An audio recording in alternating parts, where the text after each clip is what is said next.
Organic or paid social? It'd be weird if I said organic, so paid. Is the Insta algorithm broken? Yes. TikTok or Reels? Ooh, Reels. What do you love about ads? I don't think there's any other way or method of reaching such a vast amount of people so quickly as you can with ads.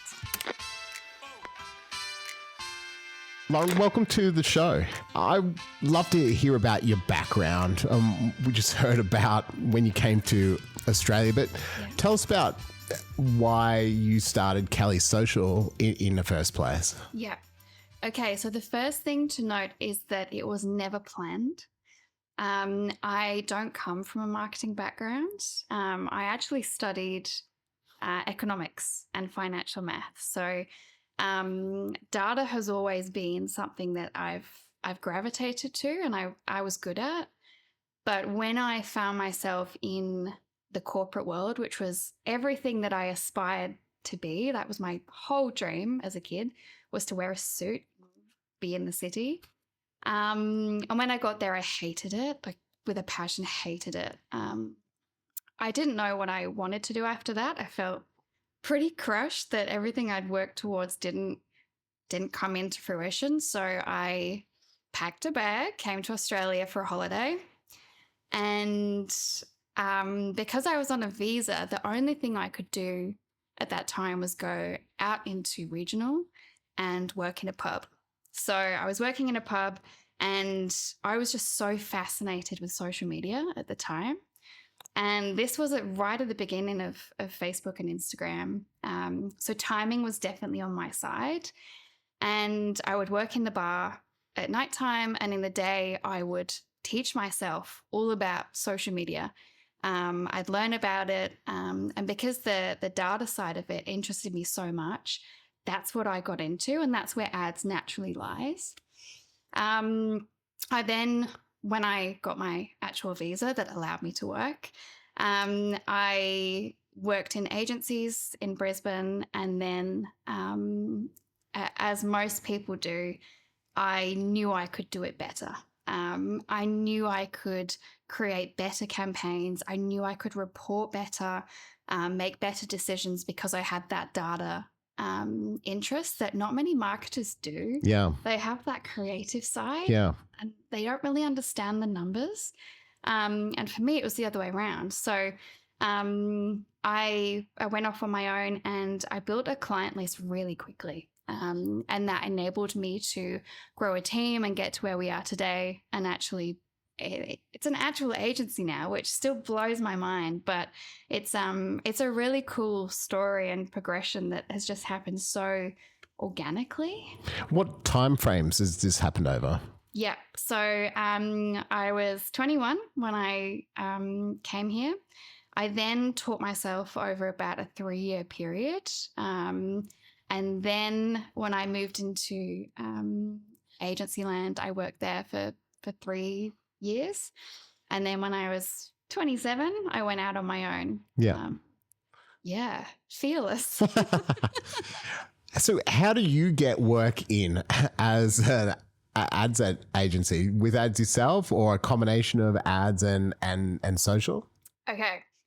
So everyone probably expects me to say we run paid ads because we're a paid ads agency. And yes, we do, but we've only just done that. So we kind of follow our own rules, and we follow what we kind of say to clients and teach clients to, and that paid ads only makes something better. It can't create something in the first place. You have to have that that kind of organic following. You have to have a proven service, people that have actively used you and loved you and recommend you. And only once you get to that stage, paid ads just then kind of propels that. So in the beginning, it was all referrals, and it was referrals for the first 2 years, which was so fortunate for, because you don't have to spend $1 on that. Yeah. And like I said, it was only recently in the last 6 months that we actually started our own paid ads, which has been fun. Yeah. So I'm a professional services business. I come to you. What next? What's the process? Yeah. Okay. So And I want more leads, and I want them yesterday. I want 100 leads and I want them tomorrow. Yeah. And they've all got to be great leads. And yeah, so that's the pipe dream, right? So there's a bit of groundwork that goes into it when we get an inquiry or we first meet someone for the first time. And to be honest, we do say no to more people than we say yes to. Sounds a bit cliche. Everyone probably says that. But unless you have that brand already, ads just won't work for you, or they might work, but it's going to take you twice as long and twice as much money. So the first things we're looking for is that you already have a client base. You have a client base that would recommend you. They've left you testimonials. You have a set amount of revenue coming through each month that shows that people are actively looking for your services. And then we do a bit of research into the industry. Are people actually looking for your services? Yeah. Because that intent bit and, also, the level of intent and the buyer behavior, how do you manage that? Because a lot of businesses, mine, for instance, it's generally, a purchase every X amount of years. Yeah.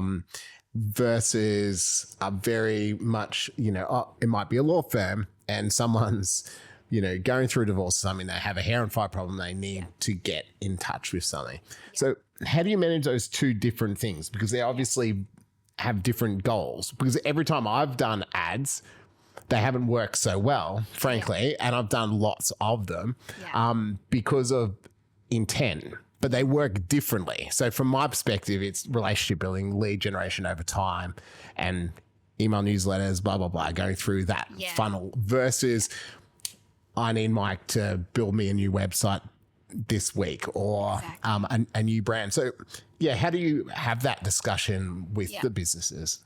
It's really important to be open and transparent. There's a lot of ads agencies out there. There's a lot of digital marketing agencies as well that will, they'll just say yes to everyone. And, for example, you could go to an agency and they'd say, yes, absolutely, we can do it because they want you on their books. Yeah. But realistically, every single business, whether it's e-com or service, has a different lead time for that service. So there's two different strategies. There's the always on marketing and always on ads, which is that relationship building. It's that education content.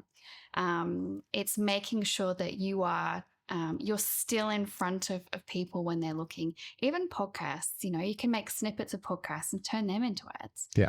But then on the flip side, you want to make sure that you are there immediately when someone has that immediate intent. So with the divorce lawyer example, that's Google straight up. Yeah. No one's going to be scrolling through Facebook looking for a divorce lawyer. Yeah.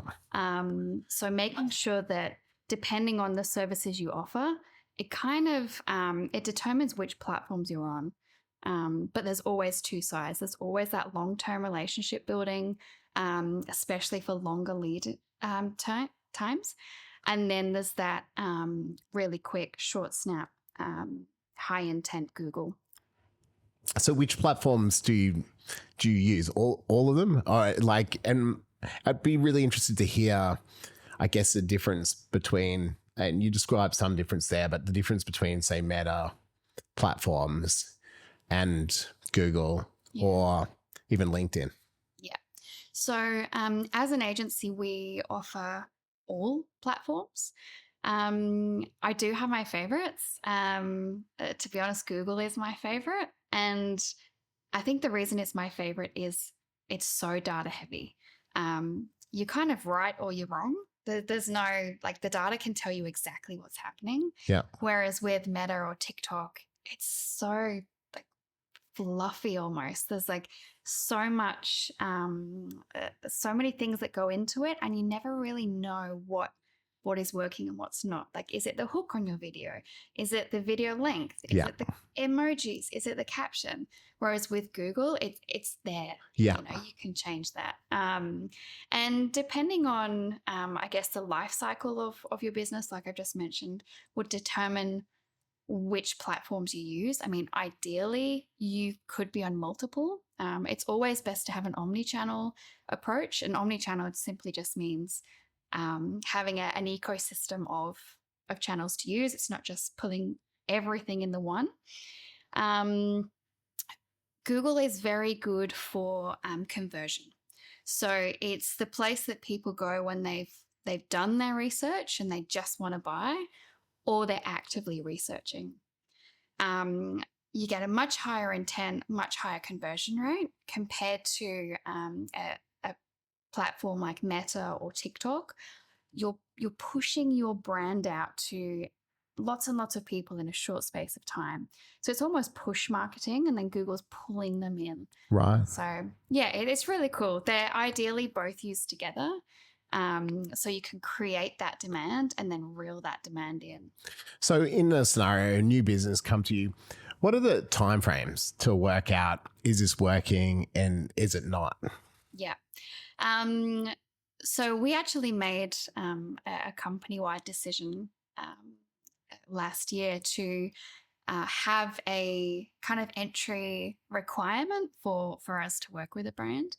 And that was because with a startup or someone who is quite new to business, has never run ads, they're on the smaller side, it takes quite a long time. And when budgets are top of mind, it then becomes a little bit more stressful for people to get those results. And people really, really believe that ads are going to make them a millionaire or get all of these leads through quite quickly. And it's just not the case. So typically we like to work in 3-month blocks. The first month of any campaign is purely you're buying data. That's all you're doing, really. You're getting the data through from whatever platform it is. You're then analyzing that in the second month, seeing if there's any trends that have started to happen. If there are, let's jump on it. And then the third month is typically when you've got enough data through and you've spent enough that you've got some kind of direction. So 3-month minimum, can take a lot longer though. Yeah, well, the next stage is just that iteration. It sounds like there's just constant iteration, and especially around search and like what words you want to appear for and whittling it down. Like I've used a couple of different agencies and kind of took a broader base approach, and that had that learning time over time to whittle it down. I do wonder though how quickly you can whittle things down. But it's interesting to hear that the time frame may be beyond 3+ months, because I have this perception that an ad is up there, it's either going to work or it's not. Yeah. And we're seeing, I don't know if it's a trend. I don't know if it's something in the back end, but for whatever reason, the ads that we've been doing over the past, say, month or two, they've been taking a lot longer to actually start working. And I'm so glad we didn't turn them off, because, in practice, we should have turned those ads off. After the 3 or 4 week mark, nothing's really happening. Typically, you turn it off. You come up with a new creative or a new angle. And for whatever reason, we left them on. We knew they were good ads. We knew the content was good. And then they just started popping off. And I don't know if it's just a longer time now. It's a longer time for the platform to learn that ad and to learn who to show it to. Yeah. So yeah, we're definitely seeing longer ads. What do you think the impact of AI will be on search? And obviously it's an essential tenet of Google's business selling ads, right? Yeah. But people are starting to use AI to ask the questions they ask Google. And frankly, for me, I've started to do that since 4.0 rolled out a couple of weeks ago. I ask it now, can you do this for me? And which is a big step, like asking it what it can do. Yeah. And Google started obviously to change how it's constantly changing how it reveals results on page. But yeah, like where do you think ads will end up being? Is it, in the next year or next few years in that search model? Yeah, it's definitely a hot topic. I think we've got to remember that Google gets its money from ads. It makes its money from ads. So ads will always be there. It will always play a part, but it's how they start to show. And I actually we got the beta version of the AI section of Google Ads. So there's now a section within Google Ads when you go to create an ad that it will pretty much create an ad for you. Yeah. It was terrible. Yeah, I had to play with that. And I really struggled with it, to be fair. So bad. And I know it will learn and I know it will get better, but my immediate thoughts were it was all wrong. Like just the length of, like with Google, you're limited to characters. So how many words you can put in there and how many letters. And what it was giving was so much longer than the actual limit. I'm like, hang on, this is rule number 1. Yeah. And it was Americanized spelling. And I think it's just everyone's ads are going to look the same. Yeah. It's, where's the creativity? Where's the originality? So I think the people who are going to actually stand out from this are the people who stick to doing their own or getting an agency to do it, just breathing some life into it and not having just a copy and paste that every single legal firm is going to have. Yeah. Well, I know I've used some of the AI ad software and apps that are out there that say, we'll create an image and pump out content. And the ad copy. And if anyone's ever properly played with AI, still with copy, like the quality you get out depends on what you put in. Yeah. And it's very repetitive. It sounds very, very similar every time you do it. Yeah. Even the way they phrase first sentences every time, the style of hooks and things like that, let alone the actual creative, which just is very templated. Yeah. So it's clearly going to take some time for that to change, but it's fascinating. I think, you want to stand out in a sea of sameness all the time. And so finding, adding that creative element is going to be super critical. What do most businesses really get wrong with ads? I think their expectations of ads are pretty much always wrong.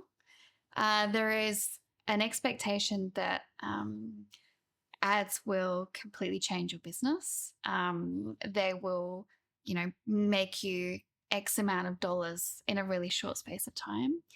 And sure, maybe that's possible, if you had a crazy budget and you were, 15 years into your business and you are known and all of that. But I think there's a real expectation that it's just going to change. And it's not. It's just an add-on to what you're already doing. I think that's what most people get wrong. And budgets too. Yeah. Well, the budget thing is interesting because I've always tend to find that, especially for small to medium businesses in competitive niches, like you're competing against people with bigger budgets than you. Yeah. So you either have to do something very different or you can't really compete. Yeah. Or because they've just got a lot more funds. Yeah. It's simple. Yeah. It's and we even face that as an agency. So there are a few industries on Google Ads in particular that are just notorious for crazy high costs, high cost per click CPCs. Digital marketing agencies is one of them. Yeah. Law firms is another. Yeah. Dentists. Right. Yeah. Really high cost per click. Yeah. And unfortunately, we can't play in that arena. Yeah. As an agency, I can't afford to go up against some of the really big ones out there that are just pumping, ads. I've run lots of different campaigns over the years because I like to do it myself as well, even though I actually don't do any ads for clients. I like to learn internally and learn as I'm doing. And it's always been interesting to see it's frustrating too, but it's actually always good to hear the feedback. And most of the agencies I speak to are like, no, it's fine. Like, that's just normal. Yeah. And because sometimes you compare yourself against another business. You're like, wouldn't that be easy? I can just turn the tap on and it would be like this flow of leads. But it is a very, very different business. Yeah. And it's really interesting. But getting the strategies right. So, for instance, with Google, obviously you have search and you've got display, and you've got different strategies for both as well. Yeah. And it's just finding what platform is best for you, and you can try them all. And I encourage everyone to try them all, and then just see what works. And for us, what's worked has been Meta ads targeted to the US. Right. And it's through all of that testing that we found that. And we've now got an audience in the US that, we'd never really thought of before. And that's now going to be our driving strategy forward. Amazing. Yeah. I've been testing LinkedIn ads for the last couple of months, just playing. And it's been really fascinating to see the cost per click difference and the lead cost, which is incredibly high with some of it. Quality, but incredibly high. So you soon run out of budget. Really you've got to be really careful with that. But it's interesting. So I like to experiment to work out, okay, it might be a slow burn, that always on. So let's just put X amount of budget every week towards a new piece of content, similar to like what people used to do. And I used to do it with Meta ads, like sponsor everything, have a couple $100 budget every week and get it in front of as many eyeballs as possible and have that slow burn, LinkedIn's finally giving you some better control now over who you can target ads to. And I think that'll end up being better results if they've got more people on platform again. But again, LinkedIn's a funny one because everyone talks about B2B for LinkedIn, but I've barely got any work ever off LinkedIn, even though I've got 9,500 organic followers, connections. I've been on there forever. I lived on LinkedIn as a recruiter. I know the platform back to front, but you have to understand who's actually engaged on platform and who's there, and who is there right now isn't my clients per se. The business owners, I've got to get my clients on there a lot of the time. They're not on there. I've got to get them on there. And so then the expectations have to be like aligned. For us, it's industry. It's being known in the industry. And so for me, it's a word of mouth thing and known in the industry and building industry credibility as opposed to lead generation per se, because that can come down. They follow us on Instagram and they're like, oh, I follow Mike around and I follow Beyond Billables and X, Y, and Z. And then in a year's time, they become a client or something like that. But you can get very frustrated if you think, why doesn't this channel work for me 100%. Versus other businesses?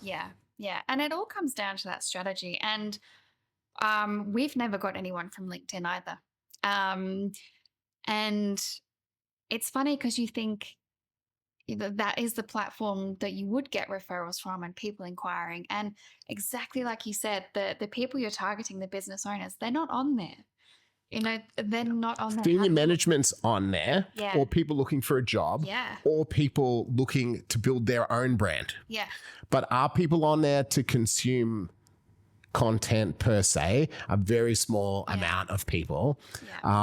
Versus I tend to find, whether it's Instagram or TikTok, like people are there for entertainment and to learn, or YouTube, people are there to learn and to be entertained. We're going much more into YouTube this year. That's part of doing this. Because I live on YouTube. I that's how I ask questions. That's what I do when I ask Google. I check out the YouTube video that Google tells me is the answer to my question. And so I'm like, well, if I'm doing that, other me's are doing that. 100%. And will it be YouTube Shorts that you do? I do shorts. I get really good traction off shorts, but also doing the long form. And we're taking a multi-channel approach now, because I've found especially in the last year, really acutely that people expect certain things within each channel, and you can't give them a variety because they want that one thing. If that's what they've followed you for, they want that. Yeah. So now we have 3 TikToks, you know, TikTok. 3 TikTok channels, 3 YouTube. I haven't started to punch out content on 2 of them for YouTube. But that channel approach now, I think it's really important for us because some people want to see our work and branding and cool branding things and beautiful pictures and interesting stories. Other people want to see this because they're the business owner and they relate to that. Some people might want to see both. So we actually will have that as well. But, you know, I think that's one of the things around content and volume, and that, you know, people need to think about that multi-channel approach because that's how we're approaching it now. Yeah.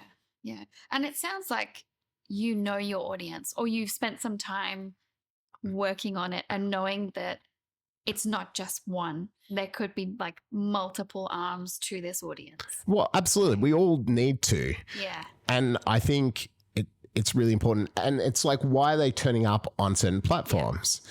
Well, why are they on Instagram? They're chilling after dinner or they're on the bus on the way to work. Scrolling. They're looking for something inspiring or entertaining or connecting. That's what they're looking for. So if we're not giving them that there, if we're just talking about ourselves or things like that, of course, we're not going to connect to them. That's a different story on other platforms. If I show up like I do in my stories on LinkedIn, I suspect I'll get a really different response. So I guess that's the strategy and how things change. For you, Lauren, like you started the agency. How did you make decisions on your own growth? Like when to hire, when to get space, all of those things? That's always been very intuitive. I know that seems a bizarre answer, but it's always been something that I felt, and I've always made the decisions early. So I wasn't ready to hire someone when I first hired someone, but I did it anyway. And that gave me the boost that I had to get more work in to make this new employee busy. And that's pretty much how I've made decisions from that. And it's only been recently that I've been working with a couple of mentors that it's actually now strategic. So, you know, we've worked out exactly how many clients we have to get to have X amount of staff. And the good thing about having an agency like Cali is that every client is on an ongoing retainer. We don't do any project work or one-off work. So it's really easy to forecast. And it's really easy to then go, okay, well, the aim is to get 10 new clients in the next 3 months. We're going to need to hire someone at the 3-month mark. Let's start putting the ads out now. So yeah, it was definitely, I hate to say on a whim to start with. And it was just what I felt we had to do when I couldn't do it all by myself anymore. I've definitely made decisions earlier than I should have done. But I think that helped us progress faster in a way.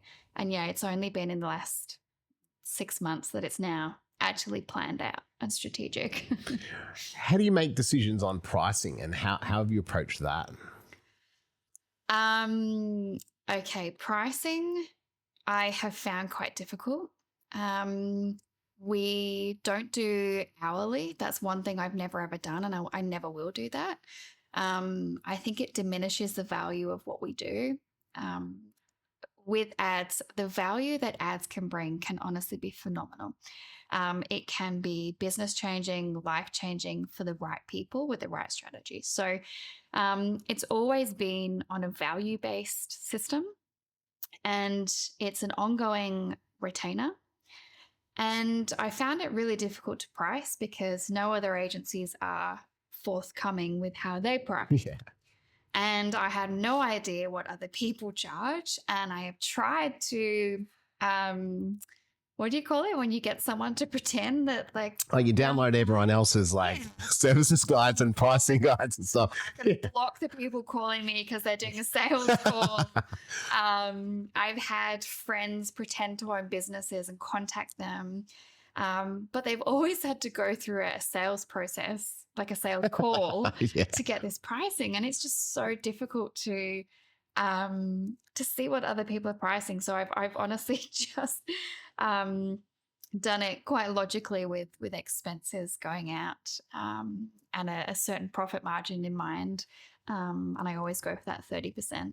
Yeah. So pricing's difficult, and we've just changed it. And we're going to implement that in the new financial year, that it's now going to be based upon ad spend. Okay. So the more you spend on ads, the higher our retainer gets, because it's more work. Yeah, it scales up. Yeah. You mentioned mentors. Yeah. Do you want to? Can you name any names, or how have you gone about, finding people to actually be, mentored by, and how have you approached your own personal growth as a business owner? Yeah. So I didn't have a mentor for quite a long time. And it was because I couldn't find one that had agency experience. And I joined all of the business groups. I mean, we met in one of those, and it was all well and good to make friends that are at a very similar level to you. But in terms of up leveling, there was no one really there that I could lean on to then get me up. So I engaged a business coach by the name of Tony Meredith here in Brisbane. And we've worked together for, I think it's about 12 months now. And he's very old school. And to be honest, that's exactly what I needed. Yeah. Because I'm very, say new age, maybe it's a bit cringe, but I don't do the typical things I should do. I don't want to sit there in a spreadsheet. That's not where my strengths lie. As much as I love data, I love it for growing businesses. Other businesses, for some reason, it's a lot harder on my own. So I engaged him, been working with him for 12 months. He keeps me accountable. We catch up every 3 weeks. And it's very tough because he's pretty tough on me, but it's exactly what I needed. And I've actually just engaged another mentor who is going to be coming on board Cali as a fractional COO. Oh, cool. Which I'm stoked about. Yeah. And he actually was a CEO of an agency for 11 years and is now looking to kind of pass the baton on and impart all of his knowledge to the next person. So I'm going to lap that up. Yeah. I think if you can find someone within your industry, I think that's so important. Even just meeting for coffee with Sam, who is coming on board, within an hour, I had gained more from that conversation than I had probably forever with anyone else. Yeah. So those specific decisions and getting that kind of guidance is really valuable. Like, bigger picture, how have you always looked forward and created a vision yourself for the business? So the vision is where I really thrive. I'm a real big picture thinker. I'm always thinking about how we can do things better. What more can we do that doesn't take us off our trajectory? How many more people can we actually serve? And that was actually where the US came into it. And that was just on a whim that a US client contacted us via Instagram. Instagram is how we get a lot of leads through.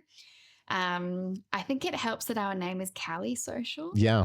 Yeah. I think a lot of people in the US just automatically think we're in California. And, we signed that client, and then, bells are just going off. We should be in the US. That was so easy to get that client. They pay more, Yeah. a lot more. No price was questioned, and all that it is different is the time zone. And it was just so easy that I was like, right, okay, we need to map out US.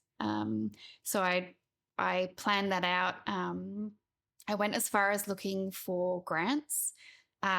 We got a grant. We got the export grant, which gave us $40,000 in ad spend, out of all things, to advertise for the US. Yeah. So as much as I'm planning that vision, it's kind of these tiny little opportunities that come across that then kind of make that decision forward. How do you manage the international time element? I had a business in 30 countries for 13 years. So I understand it, but I'd love to hear how you do in the agency. It's not that difficult. The difficult thing is that our account managers obviously work on Australian time. They're in the Brisbane office. It's 8 till 4. Sometimes our clients in the US, they want to call at a reasonable time on their time zone. Yeah. That's not a reasonable time on our time zone. And it's quite difficult to request to your team to stay later or to start really early. It doesn't go down well with my team anyway. And that's understandable. So we're making it work for now. We do have an option of getting an account manager within the US or within that country that we're supplying these services to, and just making sure that they're in the same time zone and can, communicate with that client on behalf of Cali Social. So it's definitely something I've got in mind, but at this stage, it's not essential. But I do find myself working quite late. Very early. To do these sales calls. I relate. I remember doing New York calls at midnight and then picking up like the next morning. It might be something in Cayman or something at 7 a.m. because before they're finished their day, and it becomes a bit like that. You mentioned the team and expectations. Like it's a big difference going from running, being a solopreneur and having something yourself to actually having a team. How have you managed that? Not very well. I'm not a natural manager. I'm not good at managing people. I'm the first person to say that. I don't enjoy it that much. But I know I have to do it as part of our journey. I've always been very good at the work. I'm good at making ads. I'm good at coming up with angles and copy and campaigns. And that was always my strength. And obviously moving into an agency, you do less and less of that. And to the point now where I hardly do any of it. And it's definitely different. And you find you have to kind of get your creative needs from elsewhere because it is a different role now. It is managing that team, and it's a young team, which is equal parts fun and just a nightmare. Yeah. In the nicest way possible. They're great. I wouldn't be anything without my team. They're absolutely brilliant. But it does come with challenges. You have to have really hard conversations and conversations that you don't want to have. And, new things to me were performance reviews. And, they're normal now, but, I remember the first one, I was a shaking mess. And I was more nervous than the employee under scrutiny was. It's definitely been a shift. I noticed you guys went through a really, really good rebrand. Shout out to the guys that you're branding last year, or it might have been early last year. And then you really shifted up your content. Like, how do you feel being out and about as the face of the business a lot? Like, you get others involved, but especially recently you've been on Reels a lot more and in quite a natural direct-to-camera way. Why did you start doing that? And I guess how do you feel doing that? Yeah. Thanks for noticing. I notice it all.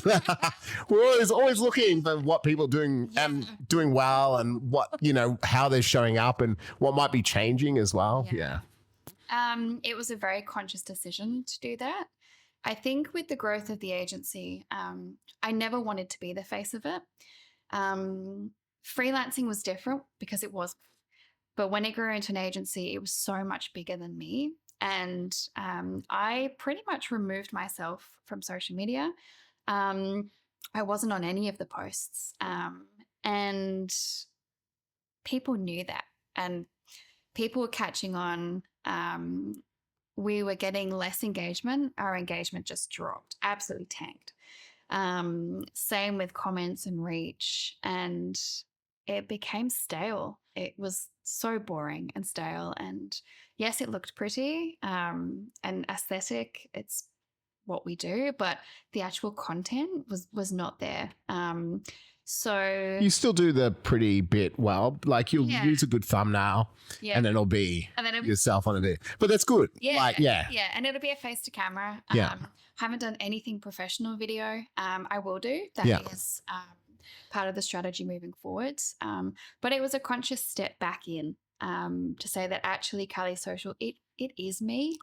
It is me and my team. I'm still part of this. I'm still leading this. I still have so much to say about the industry. And it's the creative fun bit too, right? Yeah. Like you mentioned the bits that you don't get to do.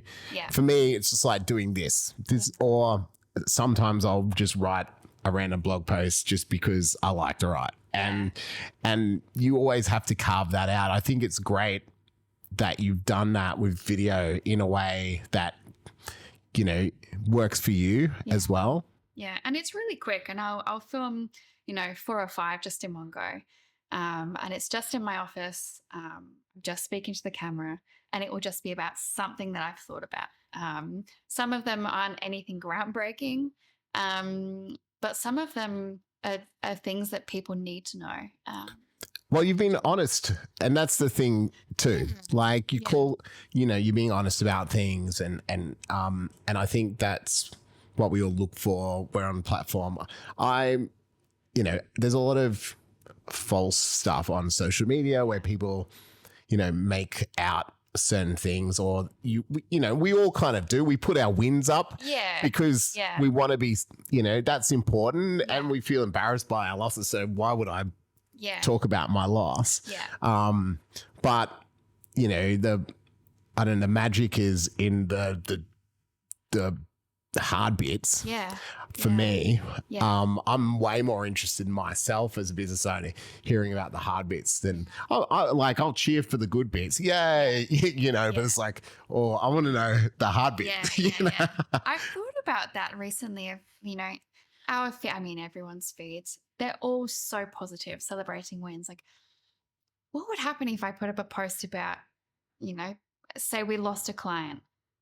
Why not do a post about that? Yeah. Right? Like, I think we are rightly conscious of how we're perceived, and a lot of the time, and I totally get it, but there is a relatability bit. As long as you're not putting it on, this is what gets me with a lot of social. I see people trying to be putting it on to get attention, as opposed to, look, this is an interesting story. This is like why we needed to fire our biggest client, and this is why X, Y, and Z.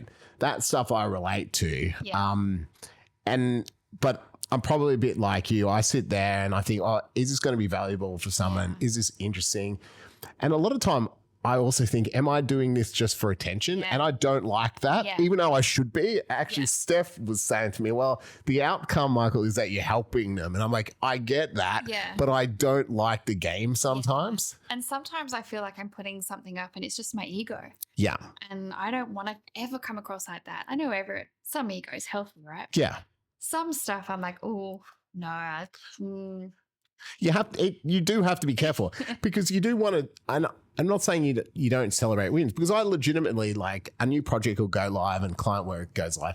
And for us, it's like It's our little baby. Yeah. I'm so proud of it most of the time, and I actually just want to talk about it. Yeah. But then it's like, okay, are other people interested in this? Like, Maybe not. Like they need to see some of that. Yeah. But then it's like, how do we flip it on?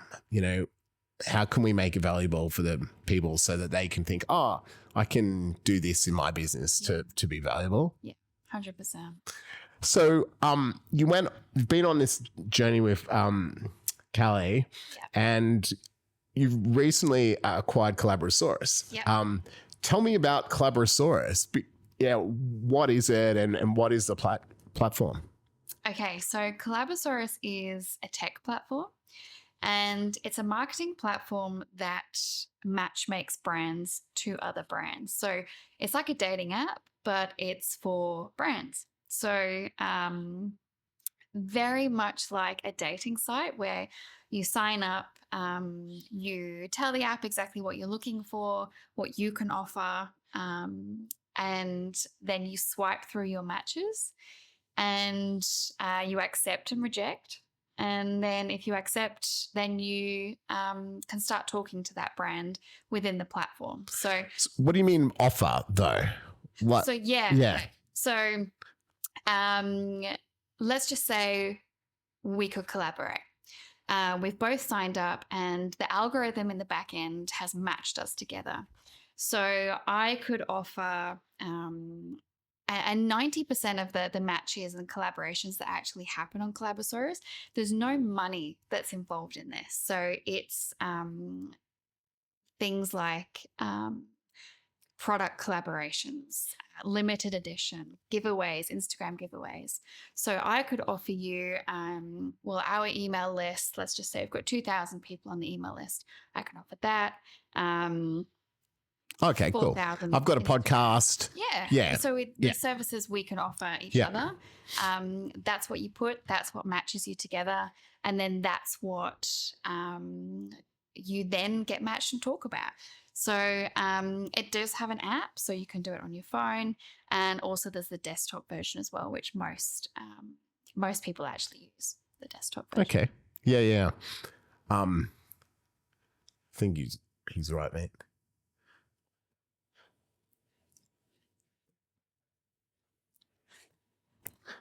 So, all right, we'll fix this up. So, if you can tell me, like, how many businesses and what kind of businesses get the most out of an app like Collabosaurus? Yeah. So currently on the platform, there's 11,000 brands on there, and it ranges from the huge brands like Adore Beauty, Walmart, Marks and Spencer's, the Matildas, right down to little brands that most people have never heard of. And the beauty in that is that, most people say, do I have to be huge to come on this? I don't have very many followers. I don't have an email list or whatever. And it doesn't matter how small you are, there's still collaborations that can happen on there. And the reason why I acquired it was because we actually used it at Cali Social for our clients and also for an event that we put on. And I saw the power of what you can actually, the brands you can collaborate with on there. For example, Cointreau, they were going to supply margaritas at an event we had. So there's some really, really cool collaborations that happen on there. For example, there was an artist that collaborated with a wine brand, and they did a limited edition Shiraz, and the artist designed the label. Yeah, cool. And no money changed hands in this. Yeah. It was just a straight collaboration. The artist gained from exposure from this collaboration. The limited edition wine sold out in 3 days, and it was just a really nice, a really cool collaboration that happened on there. There's a lot of, the majority either fall into two categories: the event side of things. For example, Cointreau did the Margarita Month in February, March, Sydney Harbour. And they got all their collaborations through Collabosaurus for that event. And then the other is that kind of product-based, whether it's a limited edition product, or maybe they're doing a giveaway. There's so much fun to be had on there. Yeah. And I've experienced it firsthand, which is why I acquired it. Yeah. So is it a SaaS model? You pay a subscription, or how does it work? It's all on subscription. So you can sign up for free.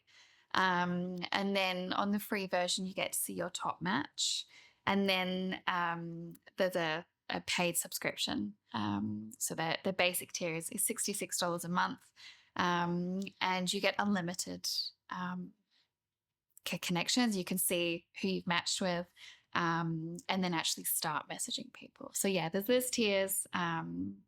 And it's funny because it's the complete opposite to what I'm used to with Cali Social, because Cali Social, we have really high value clients and, not a huge amount of them. Whereas on the flip side, Collabosaurus, it's a low, revenue, low ticket. You have to have a lot of people. So it's a scale. It's the complete opposite, which is, it's taken a little bit to get my head around, but we'll get there. Yeah. So you want as many businesses on there as possible, Yes. really. And then for everyone to, find that angle and that angle of collaboration, because there's going to be, because it always is. I've run events, like we've all done things where I'm sure, and I've thought to myself, how do I get a partnership with, or how would I give, and a lot of the time you want to actually give a brand the opportunity as well. Yeah. Like, they could reach my audience of lawyers and professionals and financial service people. Like, who might be interested in that? And it makes a lot of sense. I think a lot of businesses think, I love the idea of collaboration or collaborating, but that equals who of my friends do I know? Yeah. And then we get limited by our network. Yeah. Yeah. Or they think it's too hard. And, typically you would come up with a list of people you want to collaborate with. You might email them. Some might ghost you. Some will never reply. Some go yes. Some then message you on LinkedIn, and it becomes really messy. And just having this one platform that has everything in it, everyone on Collabosaurus has signed up because they want to collaborate. So they already know they want to collaborate.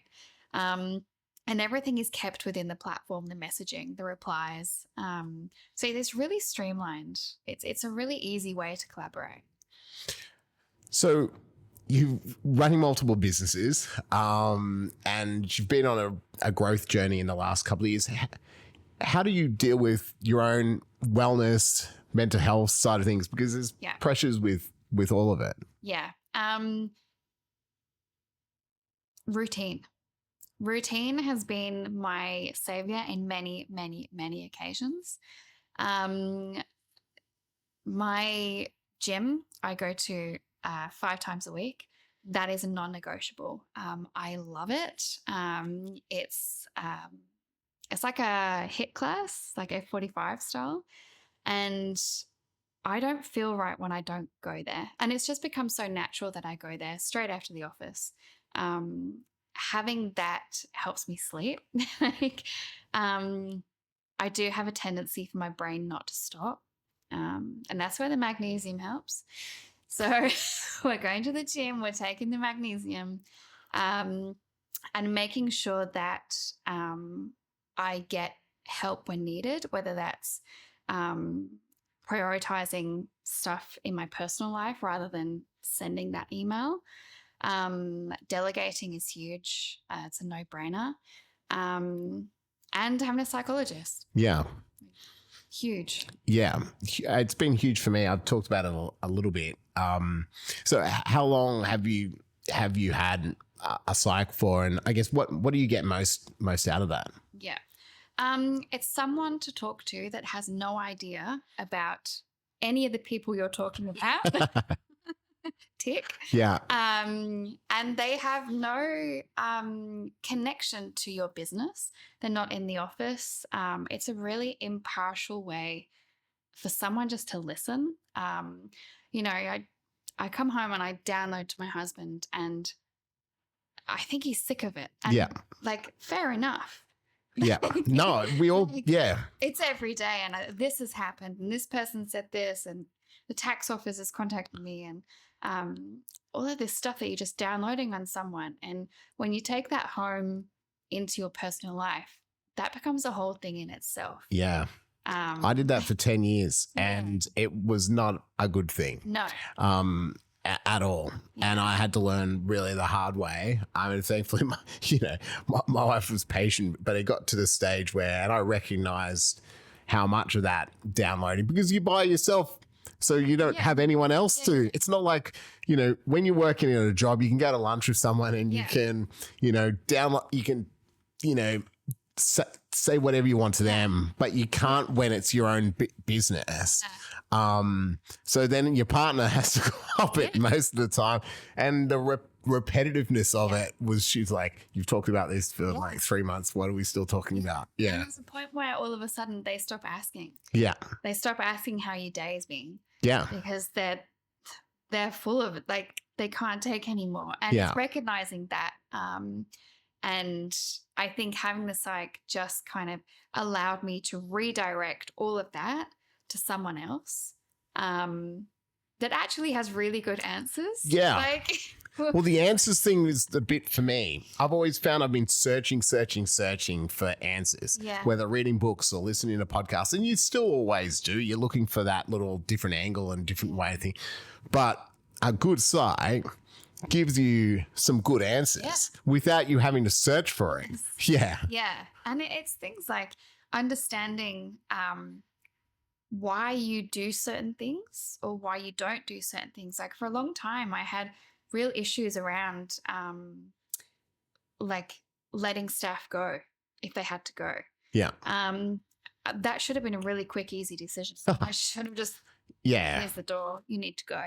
In a nice way. But I hold on to people. I was so fearful of like them not having a wage and them all of a sudden becoming homeless. Yeah. It just got spiraled. But it ends up you pay for it. Yeah. As well. Yeah. My wife was the one who said that to me. Mate, we're paying for this. Yeah. Like you haven't made a decision for 6 months. We're paying for this. Yeah. Yeah. So looking forward, what are you excited about in the future? Okay, I'm excited about really going all in on the US for Cali Social and Collabosaurus, actually. The potential to scale Collabosaurus is enormous. It really is. And I want to do some really fun things that I haven't had the chance to do before, like billboards. I want to do a funny billboard, something that's going to stop people and go, what the heck? How did that get approved? Yeah.